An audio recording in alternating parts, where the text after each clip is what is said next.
বসে পড়েন, সামনে দিয়ে বসে পড়েন।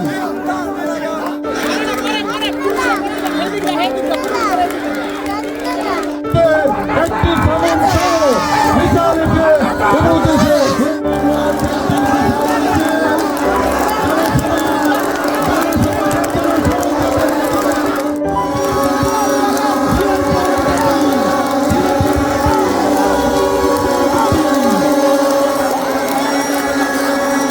আমি ঘাগুটিয়াতে যেখানে আমি কথা বলি, আমি কোথাও ভোট চাই না, কারণ আমি মনে করি আপনারা আমাকে সন্তান হিসেবে গণ্য করেন।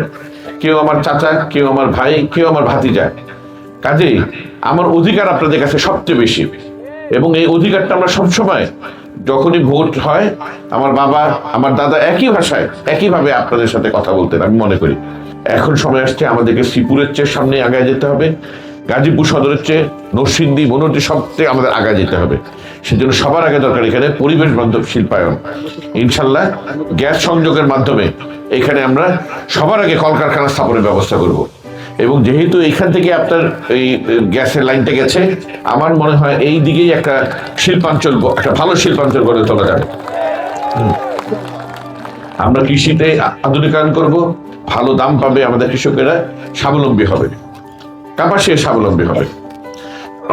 আমার তৃতীয় অঙ্গীকার, কাপাসিয়া খিরাটিতে বিশাল প্রবলেম, ঘাগুটিয়াতে বিরাট প্রবলেম, সারা কাপাসিয়াদের সমস্যা, খিরাটি, কাপাসিয়া সদর, টোক, এসবে বেশি সমস্যা, তরগাঁওতে, সেটা হলো কি মাদকের সমস্যা।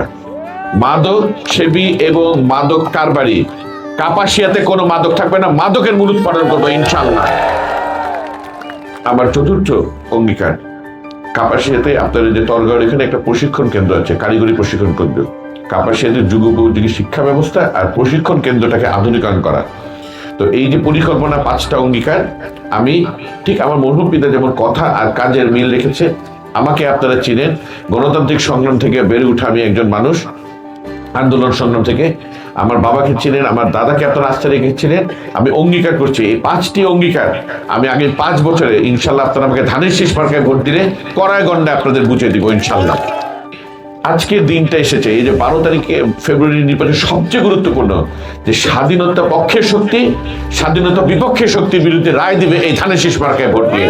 এবং এই কাপাসের মাটিতে স্বাধীনতা বিরোধীর কোনো জায়গা হবে না। যারা নাকি আমাদের বাবা চাচাদেরকে গুলি করে হত্যা করেছে, আমাদের মা বোনদের লাঞ্ছিত করেছে, তাদেরকে দিয়ে আর যাই হোক কাপাসের উন্নয়ন, গাজীপুরের উন্নয়ন, বাংলাদেশের উন্নয়ন হবে না। আপনাদের এখানে দীর্ঘদিন ধরে এই যে সুতিরকান্দার রাস্তা, আমরা জেনেছি যে ওখানে যারা কাজটা করতো তারা কাজ ফেলে চলে গেছে, ভয়াবহ অবস্থা।